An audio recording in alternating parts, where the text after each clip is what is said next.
much for joining us on our first actually fall day. It's pretty blustery out there. We're glad to have you. For those of you who don't know me, I'm Heather Samples, the director of the Bernard L. Schwartz Communication Institute. And again, thank you so much for joining us for the 17th Annual Symposium on Communication-Intensive Teaching and Learning, Active Listening. The Schwartz Communication Institute rests on a very big question. Namely, how do we design and deliver an education that transforms every student into a flexible, independent thinker and communicator?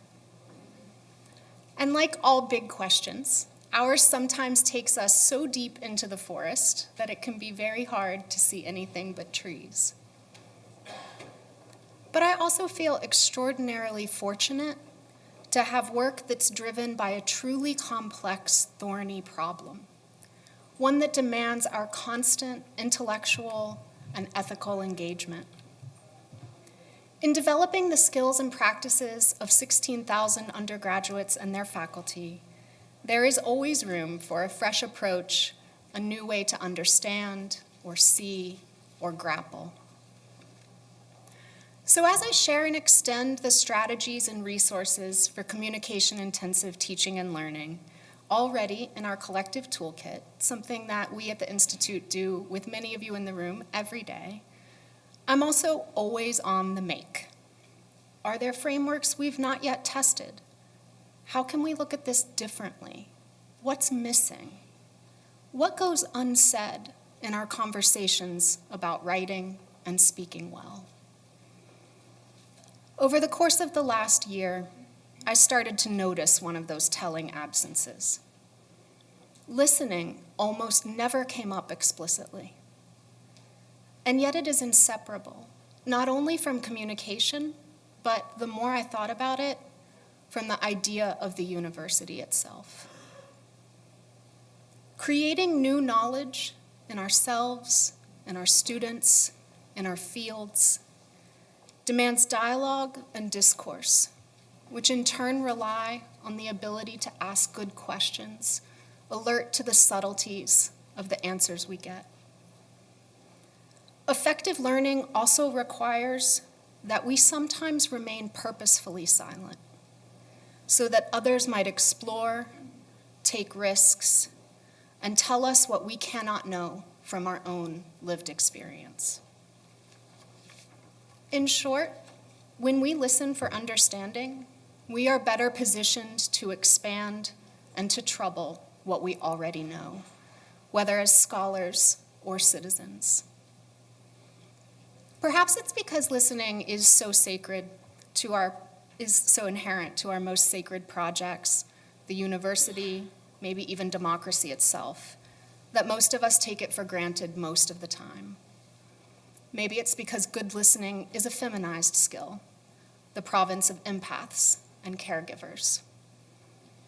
I hope, though, that today will remind us all that active listening is also the province of everyone who seeks change or growth or development. So today we aim to become more intentional listeners and to consider how to guide our students toward more receptive listening too. In the morning, Leonard's keynote will speak to a long and storied career of deep listening to draw out his guests, to elicit their very best stories and ideas for those of us in his audience. In roundtable discussions following the keynote, you'll be able to reflect on Leonard's talk under the generous leadership of our table facilitators. My thanks to all of them, with a special nod to DJ Dolak, Director of Tools for Clear Speech. DJ graciously agreed to step in this week when Professor Allison Hahn became unable to join us. In the afternoon, Leonard returns to the stage to moderate our panel discussion. Sayantani Dasgupta, Niall Fort, and Maria Elena Torre will share their experiences and practices of active listening, experiences that have shaped not only their professional, academic, and civic lives, but the communities in which each of them serve. We'll conclude the day with a workshop active listening in the classroom, where we'll begin to explicitly apply listening strategies to our pedagogical practice. Finally, before I welcome Baruch College President Mitchell Wallerstein to the stage, I'd like to draw your attention to the notebooks in your tote bags. If you haven't already, pull those out and open them up. You'll find in the inside front cover a prompt to guide your listening. I ask that today, as you listen to our panelists, to Leonard, and to one another, that you do so with pen in hand, jotting down listening strategies that you might bring to your own classrooms. We'll work some more with that later in the afternoon. Now, thank you once again for coming on this cold day, for listening, and for engaging with us. I am so pleased to bring President Mitchell Wallerstein to the podium.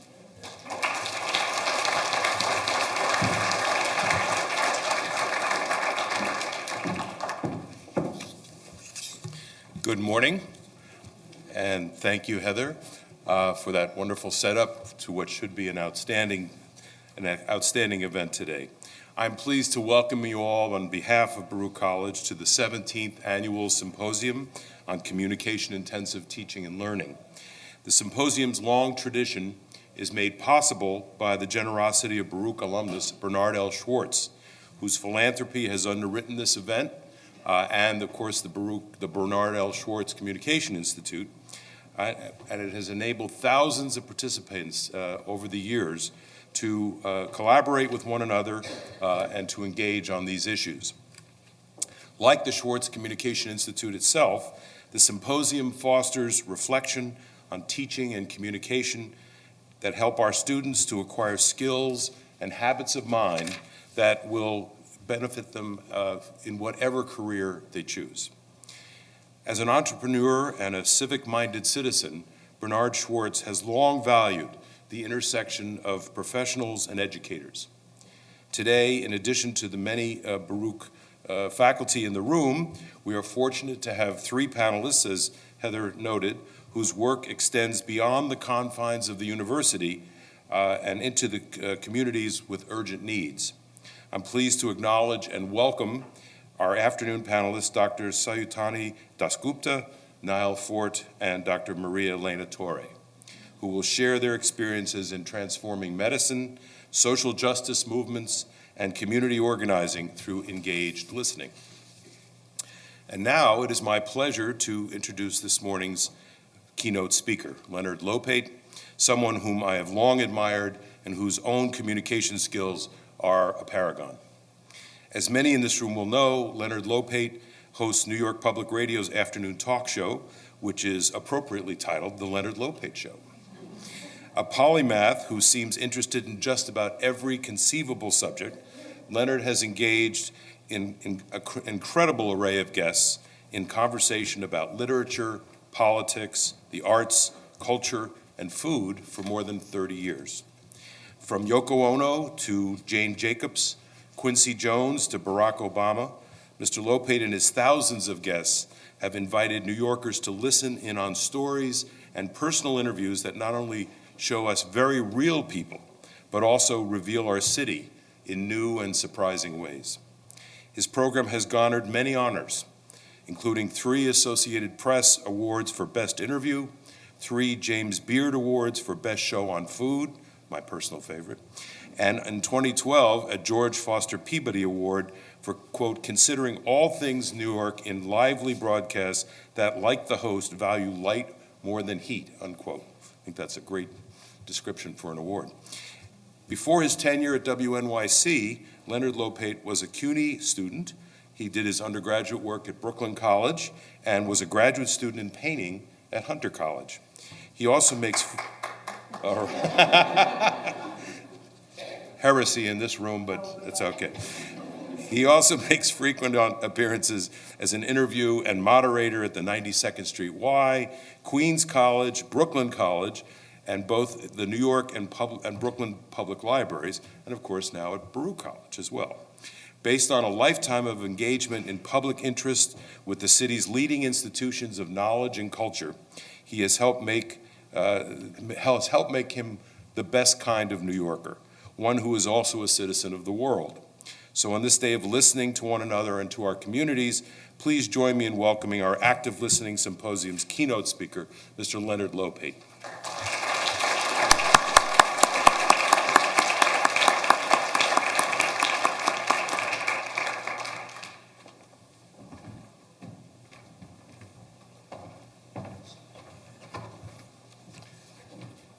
Thank you for those kind words, and thank you for inviting me to deliver the keynote address this morning. I consider it a great honor because, as you've probably noticed, today's theme is active listening, and that's something that I've thought a lot about over the years, and they keep on rubbing it in here. First, I ran a midnight to 5 talk show on Monday nights on WBAI for 8 years, and that began in 1977. And then I became the host of my current show on WNYC, New York Public Radio, beginning on March 5th, 1985. Originally, the show at that time was called Senior Edition because it was on AM alone, and they thought nobody was listening. Luckily, I was ambitious, and I started getting good guests. The first breakthrough was Yevtushenko, and then when we wanted to get John Updike, Knopf said, well, why would John want to come down there and do a show for the old people? And we said, well, Yevtushenko was just here. So then we got John Updike, and then when we wanted Joyce Carol Oates, we said, well, Yevtushenko and John Updike. And after that, we didn't have to work so hard. Radio, of course, is about listening. It's why we call our audience listeners. They're engaged in a passive act usually, although I'm told that they have been known to talk back to their radios and sometimes even yell. And once in a while, we even take some calls. Listening closely is a major part of my job, which is all about conversation, and it helps if you can develop a split brain. I have to listen to what a guest is saying while I'm thinking about what I want to ask next, a follow-up or something new, and all the time I'm checking the clock to determine whether I should ask a question that might elicit an answer that will go on too long because a break is coming up. Not listening closely can also lead to surprises. Some years ago, Current, the trade magazine of public broadcasting, did a piece on WNYC and how it had changed and grown since it became independent by buying its license from the city. Rudy Giuliani forced us to do it. I guess I'm grateful to him for something. I told the reporter that my early broadcasts were done in an immense room with the mic screwed into a carpeted piece of plywood that was mounted on wooden horses. And I guess I had painted such a bleak picture that he imagined the situation had been even worse than it was. And he wrote that during my first year at WNYC, I had broadcast from a men's room.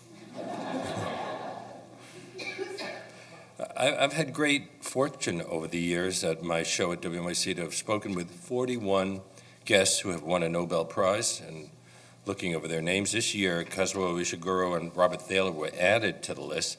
I think it's fair to say that most of them probably deserve to win the prize. We'll talk later about one of the guests that probably, more problematic.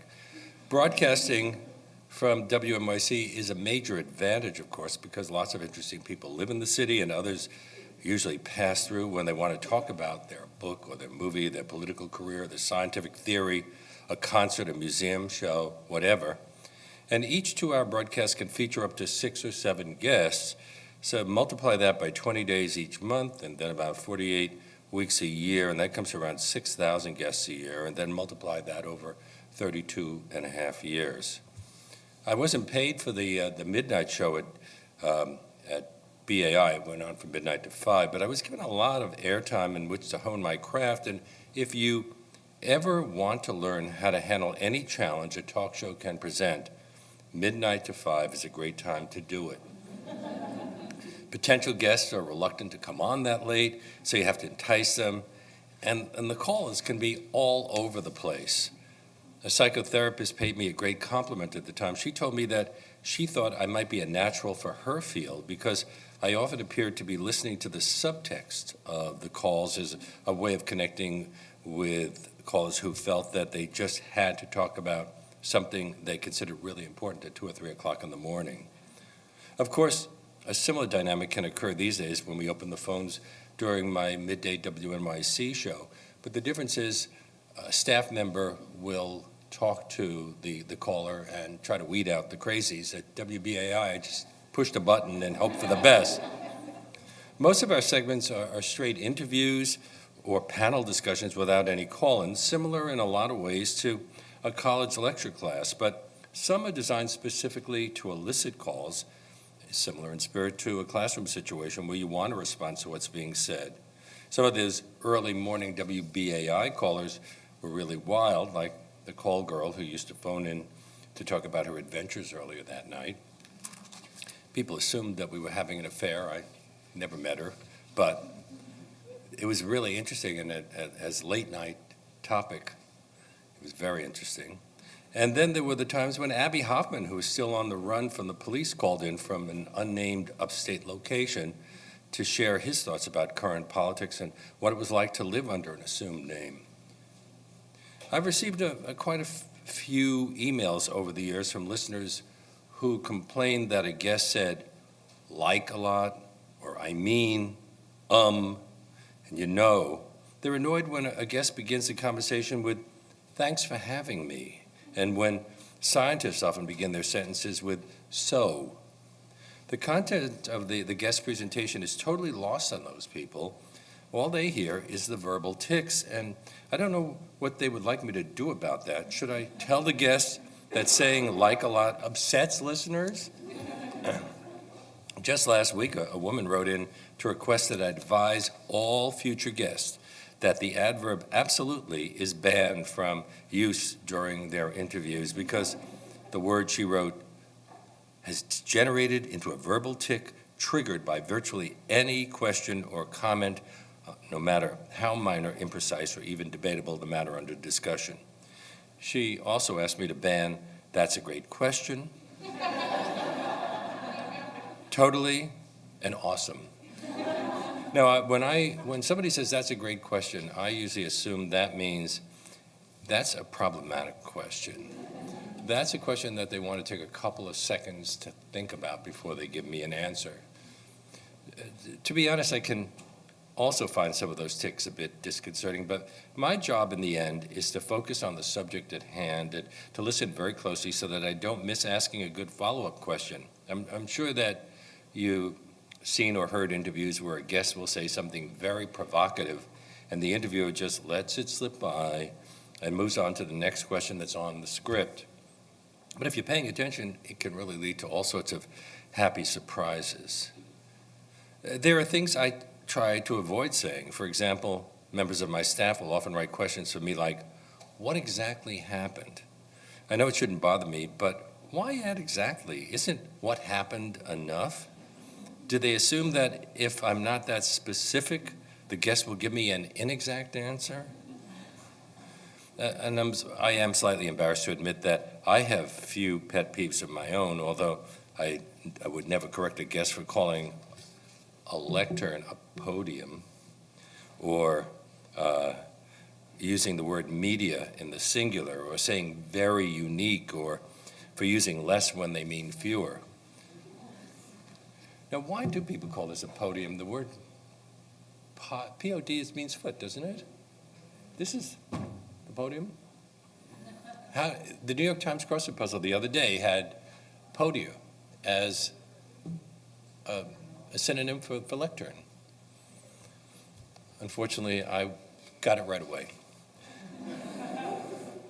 Many funny things have happened on my show over the years, although they didn't seem particularly funny at the time, and a few of the incidents resulted from miscalculations on my part, but I hope you'll forgive me if I don't reveal too much about my own shortcomings. Most of the worst ones were simply the sorts of mishaps and craziness that are possible when people meet for the first time over open mics on a live radio show. And one of the oddest radio experiences I've had over my years at WNYC involved a man named Joseph Cantalupo, a former mobster who was in the witness protection program.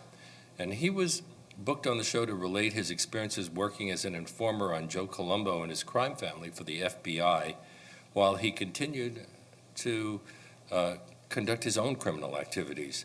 He'd also served as the personal notary for the Mafia's chairman of the board, Carlo Gambino. We arranged for him to come in for a taping on a holiday when hardly anyone would be around, but still he showed up with 2 bodyguards who appeared to be armed, and one of them remained in the hall while the other joined us in the studio. I had the flu that day, and I'd been coughing for a number of days. In the middle of our conversation, my throat got really raspy, and I pushed myself away from the table, stood up and announced, "Stop the taping. I gotta get some hot tea." It took me a few seconds to realize that Mr. Cantalupo had disappeared, and then I spotted him on the floor. He had interpreted my abrupt movement to be a signal for an assassin, and he had dropped to the floor to avoid being shot. Meanwhile, the bodyguard who was in the studio with us was reaching inside his jacket, and I assumed it was for a gun.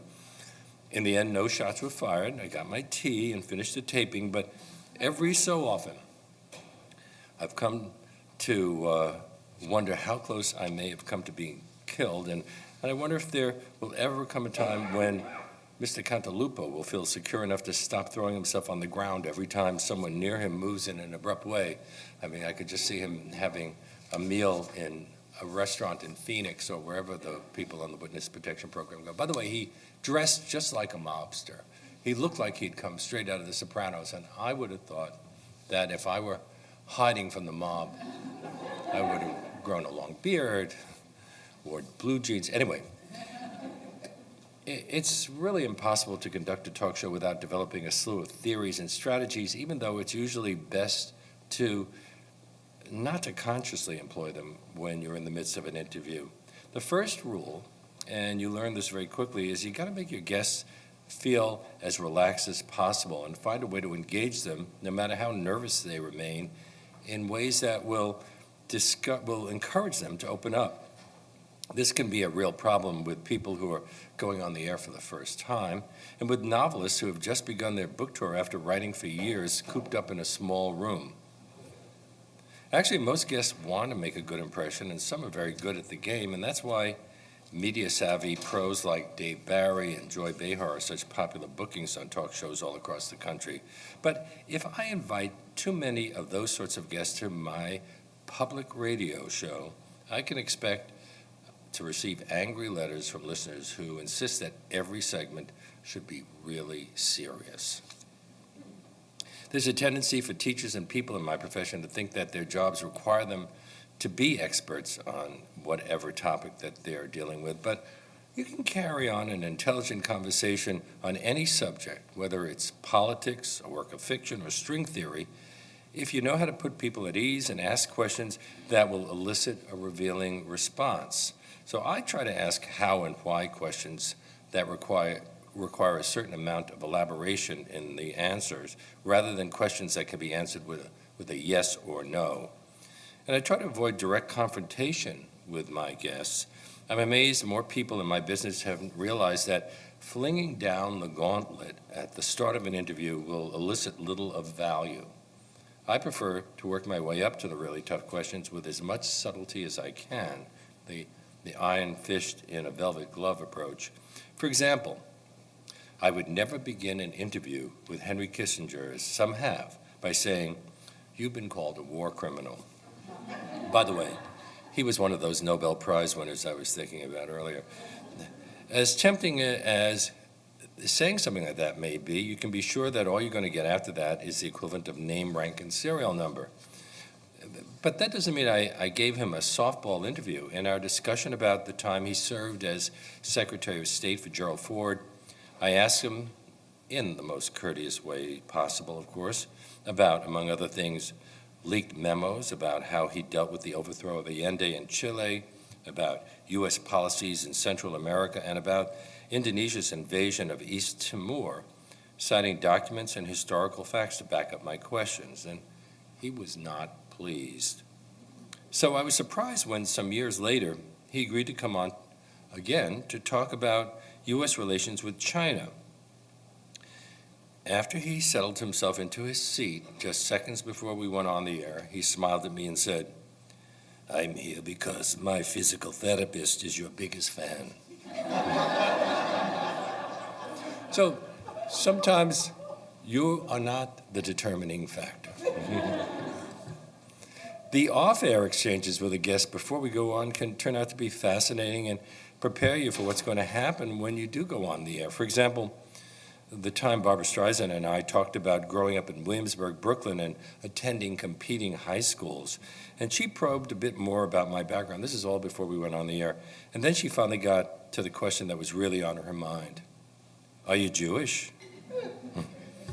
I attempted to engage Mickey Rooney before we went on the air by noting that we were both born on the same day, September 23rd. And he said, so what? Millions of people were born on that day. And I knew I was in for a rough one. When I'm about to interview a British actor or director, I often mention off mic that when I attended an art school in London in 1960, I moved sets at the Royal Court Theatre for a production of Chekhov's Platonov that starred Rex Harrison, and that I had lived with two schoolmates in the very posh area of Primrose Hill for a time, which was made possible because our building was scheduled for demolition later that year. They were almost always intrigued and comforted by the sense that we've established a connection beyond the usual one of talk show host and guest. If it becomes obvious to me that no matter what I have done, guests have remained nervous, defensive, or suspicious, I usually try to disarm them by asking something that seems to come from left field. One opening question I never ask is the traditional, why did you write this book, or any of its many variations? That's a kind of an invitation for the guest to set the agenda.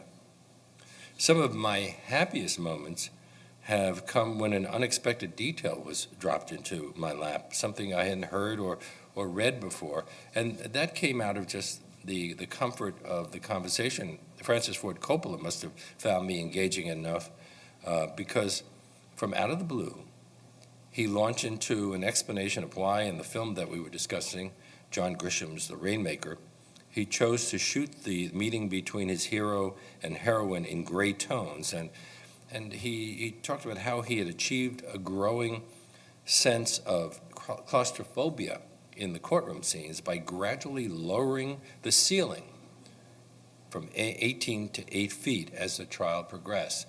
You weren't aware of it, but you did feel as you were watching the film that something was going on. You wouldn't have known it unless somebody offered that to you.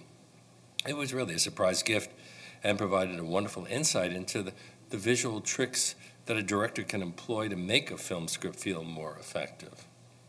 The high points often arise naturally out of the flow of the dialogue, and I'll realize that we've drifted into uncharted waters and my guest is totally engaged. In a number of instances, guests have exclaimed that they had never thought about their work in that way before and were excited by the new insights that they had gained. And that's something that also comes from listening closely. Well-known celebrities may be the mainstays of talk radio. They build listening audiences and give a show credibility. But I have insisted on including the less famous, first-time novelists, filmmakers, novice chefs, such poets, a lot of poets actually, art historians, and people who just have an interesting story to tell. So I'm proud that Quentin Tarantino, Shaquille O'Neal, Matt Groening, Kenneth Branagh, Trevor Noah, Stephen Colbert, who I unfortunately called Colbert that time, Scarlett Johansson, Malcolm Gladwell were all on my show before they became famous. And in the case of Katie Holmes, before she married and later divorced a certain famous Scientologist. And then there was the time that I talked with a junior senator from Illinois named Barack Obama. Mr. Obama came on in late November 2004 to talk about the paperback edition of his memoir, Dreams from My Father, and I was impressed. He struck me as one of the most intelligent politicians that I'd ever interviewed.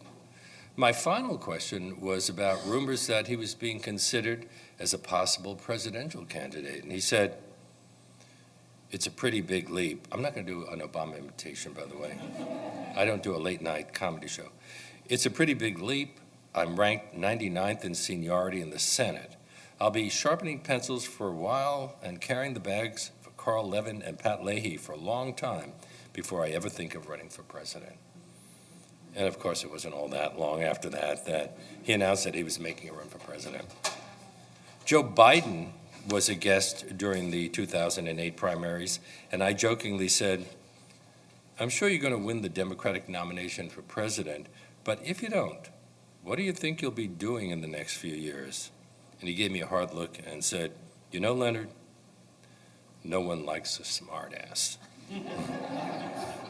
And I think that was a reasonable response. Anyway, I just read today that he's thinking that he's the only viable candidate in a run against Donald Trump. We will see. But maybe I should stop there and do some listening on my own. Does anybody in the audience have any questions? Yes. There are 2 mics on either side of the room. Oh, okay. There are 2 mics on either side of the room. And 1 person. Thank you. I just wanted to ask what you look for in a guest, or how do you the Yevtushenko part was very interesting, but now what kind of person is your ideal guest?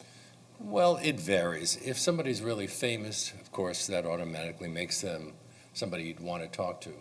Although, in some cases, for example, Donna Bazile was offered to our show. We would have had a hard time fitting her in because we were already booked that day. But we also thought, by the time she would come on our show, anything she had to say would have been so chewed over by everybody else that there would be really nothing new that we could bring to the discussion.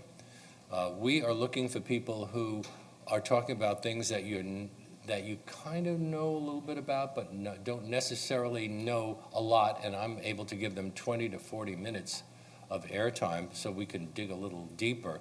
We also are looking to be an alternative to everything else. By the time I go on the air, anything that President Trump tweeted yesterday or was an Alabama Senate candidate did or didn't do, that would already have been talked about so much that it really, there's nothing new, again, that we could bring to it. But we're also looking for things that we think are interesting and that would sustain a reasonable conversation. So we've talked about string theory. Now, I have to tell you that when I was in high school, Mr. Johnson gave me a passing grade in physics because he told me I didn't want to have to see you again next year. So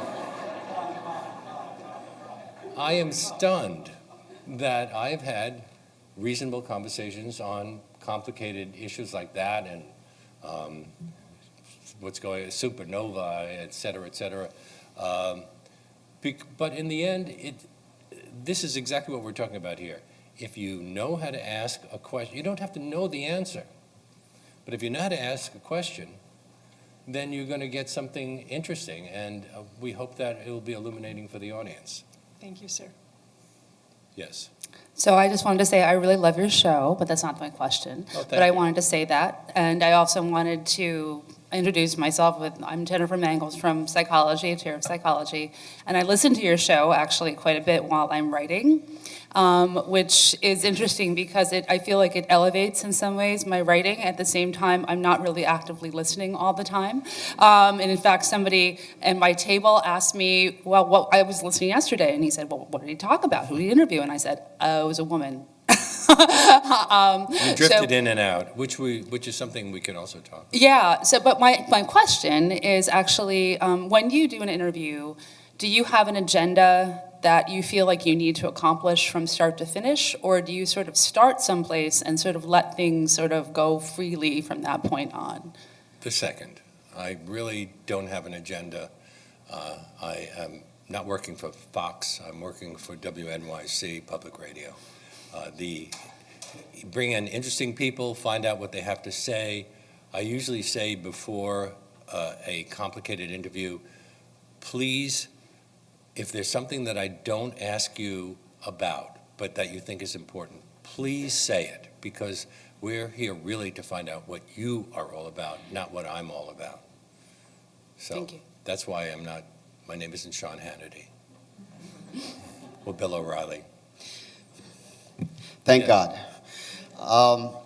Hi, Vince DiGirolamo in the History Department. I wanted to ask you just if you could, two things. One, to elaborate a little bit more on that split brain that you talked about. You know, the question, listening to the answer, anticipating the clock. Any other techniques, any other ways to really improve upon that for the rest of us? And the other thing is that I listened to some interviewers, and I don't know, Studs Terkel, somebody who will not nod, encouragingly. And so I'm wondering about the facial, the body language, and the alternative is to look quizzical and like you don't understand in order to get that person to actually go deeper. So I'm just wondering about your own facial body language. I'll address the last part first. Many talk shows rely on phoners. We have to do them sometimes. We call them phoners. Obviously, we're speaking to somebody from some other part of the world. If it's somebody who's in a really important, like a war zone, of course that makes it more exciting. But sometimes it's just somebody who didn't want to come from the Upper West Side to Varick Street. They had more important things to do. But I really do think the best interviews are the ones that are in the studio where you have eye contact, where you can see the other person's body language. You know when you're asking a question whether this is something that is pleasing them or making them unhappy. They see you getting all excited about something, and that gets them more excited. So I think that the visual cues are incredibly important. And although I've had some wonderful interviews over the phone, often it leads to me having to interrupt a bit more because the other person just is not getting that visual clue that I have a follow-up to that last thing you said. So, yeah, I think that's a major part of actively listening, is letting the other person know that you are listening. Yes? Thank you, Leonard. You mentioned in your speech that you like to make your guests feel comfortable and relaxed so that, to get them to open up. One of our challenges as teachers is difficulty in getting students to open up, especially we have a large non-English native speaker. So you have perhaps one or two suggestions on how you get people to open up. Actually, I've thought a lot about this in terms of the panel discussion we're going to have later, because that would be more germane to that question. But in my case, I have the luxury of having at most 3 guests at a time. So in some cases, there was an instance where I had a famous actress, I'm not going to mention her name, who came on, sat there like this, was obviously not happy to be there. She was doing it because I'm sure the publicist said you have to do it. And it was an unpleasant conversation. So some years later, when she was in a play, she was proposed for the show with the writer and the director. And we said, well, you know, she may not want to come on. And they said, no problem, she's perfectly happy coming on. And as she walked down the hall, this was in the old municipal building, she said, oh, I remember this place. I had a very unpleasant experience here. So that was a warning. What I did is I talked to the other 2 guests first. They were thrilled to be there, and they were thrilled to talk about the play, and she got caught up in it. And so now suddenly she was very happy, and at the end she hugged me and said, friends? So there are ways, there are strategies, but there's sometimes there's nothing you can do. And I do bite my tongue. When Jerry Lewis was on my show, he has a reputation for being the worst interviewee ever, and he was trying to live up to that reputation on my show. He was talking about his years with Dean Martin, and it was just impossible. And about 10 or 11 times, I bit my tongue because I was going to say, Dean must have been a saint to have lasted as long as he did with you.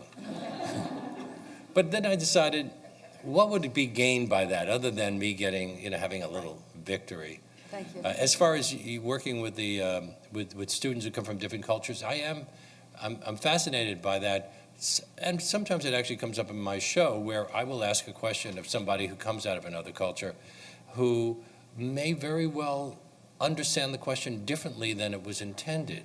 And that can sometimes lead to something good, but it can also lead to somebody taking offense when I definitely was not intending that. And I'm sure that's what you're thinking about. Exactly. Thank you. Getting them engaged in that way so that they really feel like they're part of the group rather than they're excluded from the group. Exactly. Thanks. Yes. Hi, this is sort of, but not exclusively, a question about the medium of radio, I think. I'm wondering if you can speak to what you think is uniquely afforded by listening to someone talk rather than, say, reading something that they've written. Well, obviously, we reveal all sorts of things when we talk off the top of our head that we don't, when we write, at least if we're serious writers, we consider what we put on the page. We may edit ourselves. Sometimes I edit a sentence 3 or 4 times before I'm satisfied with it. But talking off the top of my head right now, I'm almost sure that I'm going to say something really stupid somewhere along the line. But that might also be, well, obviously that's less protective, more revealing. And that leads to, when you're reading off of a page, you're closing off things. When you are just talking off the top of your head and looking at somebody else, obviously you're opening things up. Is that a satisfactory answer? Sure. Okay. Thank you. Yes, sir. Hi, I'm Pablo from Natural Sciences, and like Jennifer, I sometimes listen not actively to your show, but the last time I was actively listening, I crashed into a cab door. I was on my bike commuting to work, and I have a story. Can I interrupt you? Because many course. years ago, we had Art Spiegelman. I had to fight with my producer of the time, different producer, to have Art Spiegelman come on our show to talk about Mouse, because she said it was a comic book and that wasn't for adults. It was a pretty great book, by the way. Anyway, he came on and he said, I listened to your show while I was working on the book, and the only problem arose when I was putting the words into the balloons, because sometimes I would give them the words I had just heard on the radio instead of... So he said, so I only listened to you while I was doing the drawing, and then I had to turn you off when I was putting the dialogue in. I guess we should inspect our writing. Maybe there's some reasoning there. My question is, so sometimes I'm actively listening to my students, and I realize that they are not listening to themselves as they're speaking. Like you ask a follow-up question, and suddenly they're lost. I wonder how often that happens to you, and how, in your experience, how would you go about that? And another question would be... But I'm not sure I totally understood the question. Okay, so sometimes a student is talking to you, and I follow up with a question, or I try to interject or help, and I find that they are confused immediately, mm-hmm. And in my opinion, it's because they are not listening to themselves. They don't know what they were saying. They were just mm-hmm. blabbing. But then I lose them further when I try to bring them, like to tell them what I'm understanding that they are trying to say, kind of thing. I don't know if you ever found yourself in that kind of rabbit hole, and how do you get out of it? Well, I've had guests not understand what I was asking, and then you wind up with that, well, what I was trying to say was, but in this case, it seems to me you're also dealing with young people who are trying to work things out about themselves, and talking to them sometimes on a totally rational level is not necessarily going to communicate all that well. I've only had a few kids on the show, so it hasn't been a big problem for me. Mostly I have people from this general demographic. Yes, sir. Hi, Leonard. Before I ask a question, I just want to thank you. I've been listening to you for a long time, and over the past year, I have a 1-year-old daughter now, and when I was on parental leave, we would drive around the time of your show, and she fell asleep every time. Yeah. We drove somebody to your sent me a voice. letter saying, my so- wife can't fall asleep without listening to the rebroadcast at midnight. And I didn't know whether that was a compliment. it's a compliment from here. Thank you. But does everybody who's in this room who listens to our show or WMIC listen in the car? I listen on my phone usually. On your phone? Yeah. On your WNYC app? Yeah. Yeah, yeah. You can get the station wherever you are. That's right. I listened to it in France recently. My question is, to what degree do you feel as though when you're in the middle of an interview that you're listening not just for yourself, but sort of on behalf of your listeners, like on behalf of me, for instance? And I ask this because when I'm at the front of the classroom teaching, I feel like I'm listening to students and I'm trying to listen on behalf of the class and not just myself as a teacher. So I wonder if you feel that way as well when you're in front of a guest. Oh, absolutely. I'm broadcasting to an audience. I'm sure I want to engage the guest and try to get the most out of the guest. But in the end, if I think this is really going to be, if I were at home listening to this and I would think this is boring or way too inside baseball, then I have to try to find ways to bring it back to appeal to a much wider audience. I know when the president said that he likes the cooking segments, the food segments, I get angry emails from listeners who say, enough of that, there's so much important going on politically in this country. And then there are other people who say, I just love the food stuff, I just hate it when you bring on those politicians. So you can't please everybody. And in a classroom, I'm sure that that's true as well, because you are working, I mean, I'd imagine the biggest problem when you're working in a classroom situation where there's an interaction, the diversity has to present the biggest problems. Was that what you was, to some degree, what you were talking about?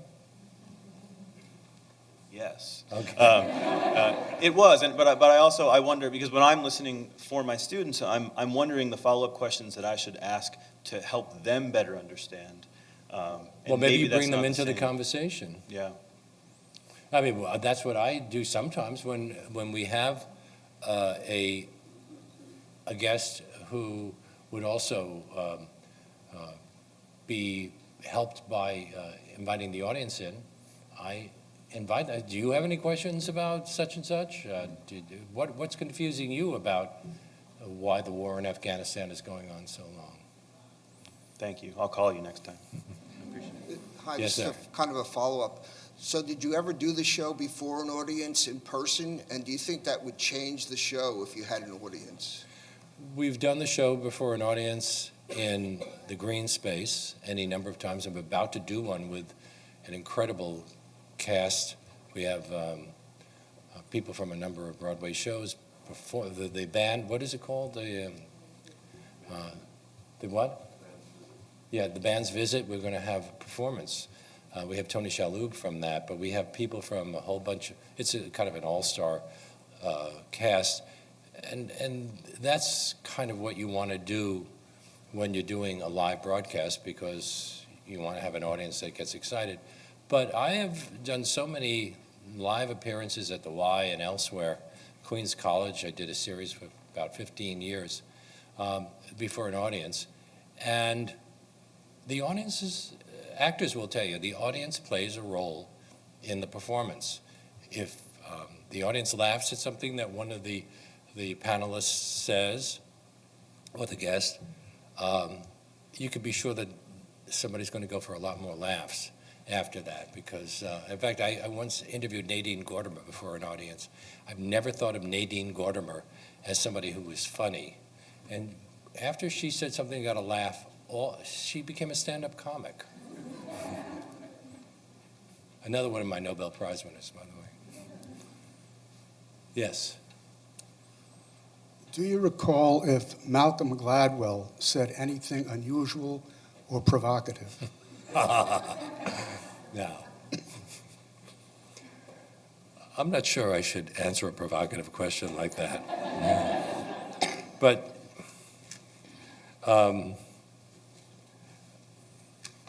he obviously, a lot of people love what he writes, and that makes him a good guest. Do I sometimes think, well, what he's saying is kind of obvious? Yes, but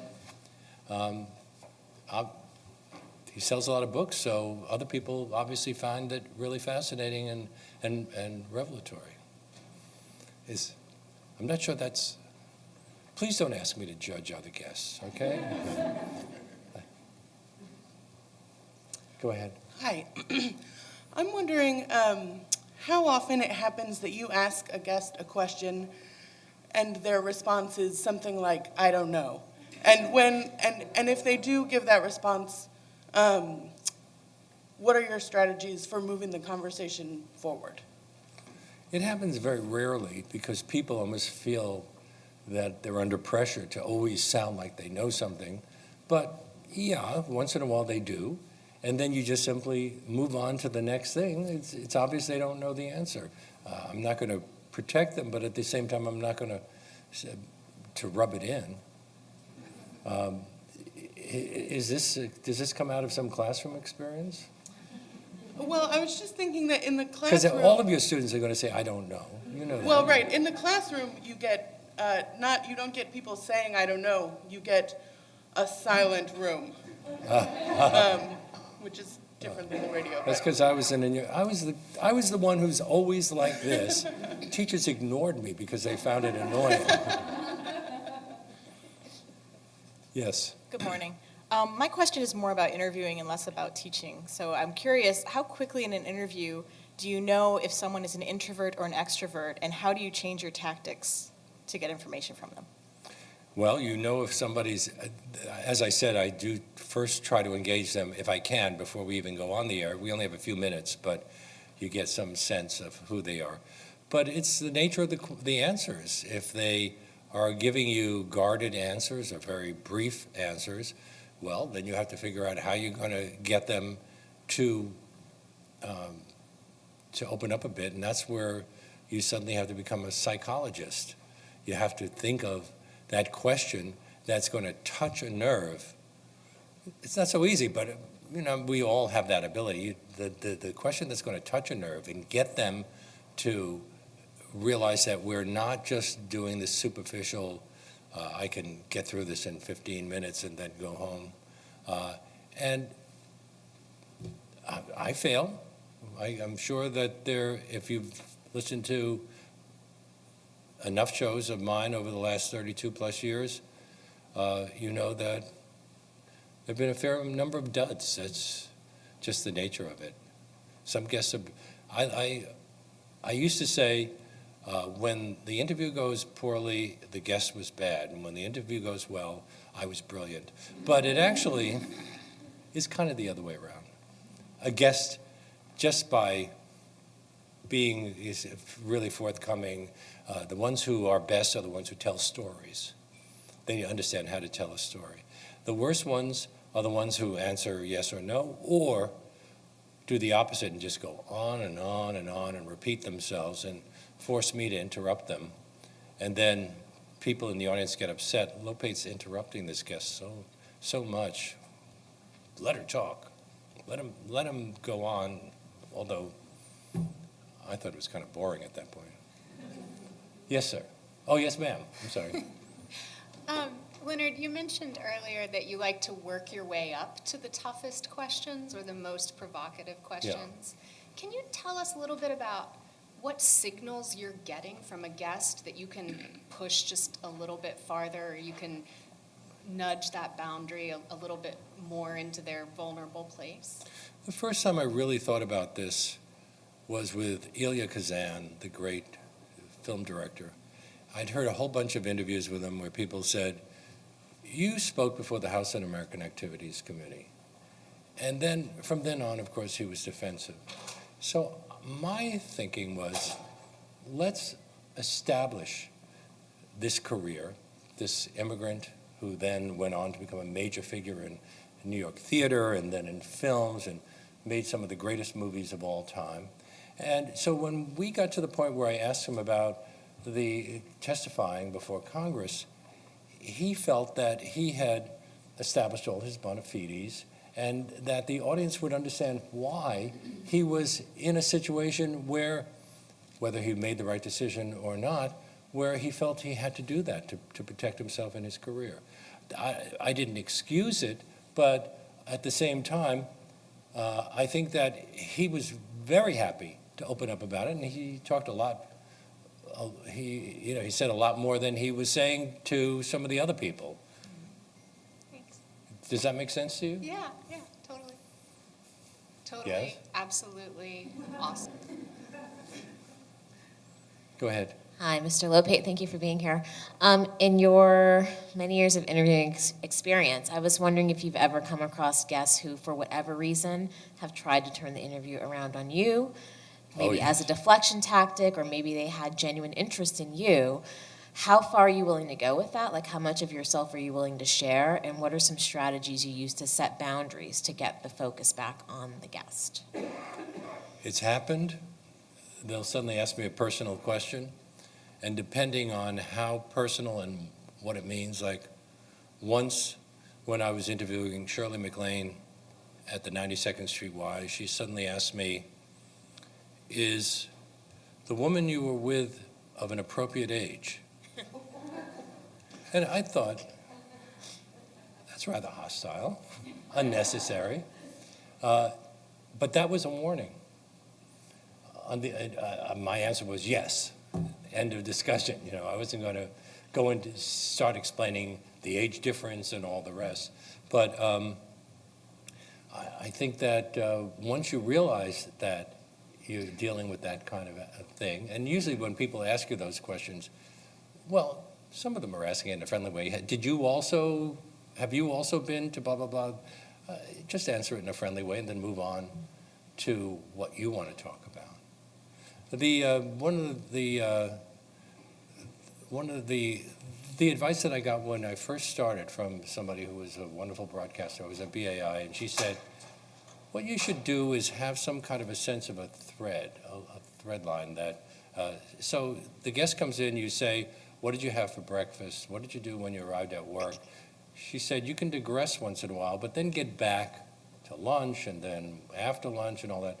And for a couple of years, I actually try to do that. But now the thread becomes a little more tangled. I may start in mid-story and then go back. But in the end, if you are establishing this kind of thread, then no matter what curveball the guest throws at you, you can just go back to the thread because the audience is expecting you to move in that direction.